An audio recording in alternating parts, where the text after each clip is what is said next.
Our journey begins at Inverness Castle. Shaw Macduff, the progenitor of Clan Shaw, held the esteemed position of the castle's keeper.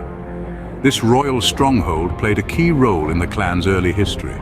Next, we journey to Rothiemurchus, the ancestral lands of Clan Shaw. The Dune of Rothiemurchus, a historical site held by the Shaws, is a testament to the clan's historical roots. Moving south of Inverness, we find Tordarroch Castle. Held by the Shaws since 1468, Tordarroch House and its surroundings are steeped in the clan's history. The Battle of Bannockburn site serves as a reminder of Clan Shaw's courage and loyalty. As part of the Chattan Confederation, they supported Robert the Bruce in the Wars of Scottish Independence. Similarly, the Battle of Invernahaven site is a poignant symbol of the clan's bravery.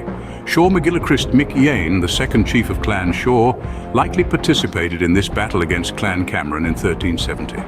The Battle of the North Inch site is another battlefield where Clan Shaw demonstrated their valor. Shaw of Clan Shaw led Clan Chattan in a trial by combat against Clan Cameron in 1396. With Scottish and French nobility bearing witness, Aviemore, the gateway to Rothiemurchus, is a must-visit for its central location in the heart of the Cairngorms National Park. Moy, associated with the Macintoshes, holds historical connections with Clan Shaw's early history. Shaw MacGilchrist Mic Éin was raised there with his cousins, cementing its importance in the clan's narrative. Braemar is associated with the Macintosh Shaws of Mar, an independent clan within the Clan Chattan Confederation. Their unique history ties them intrinsically to Clan Shaw. The areas of Glenshee and Glenisla are associated with the Shaws of Crathianaird, who settled there in the 17th century. Each location has a distinct history and heritage within Clan Shaw. The Western Isles, including Skye, Mull, Jura and Islay, are associated with Shaws of Trumpen, Harloch and Skye. The clan's presence in these regions is a testament to their influence and reach.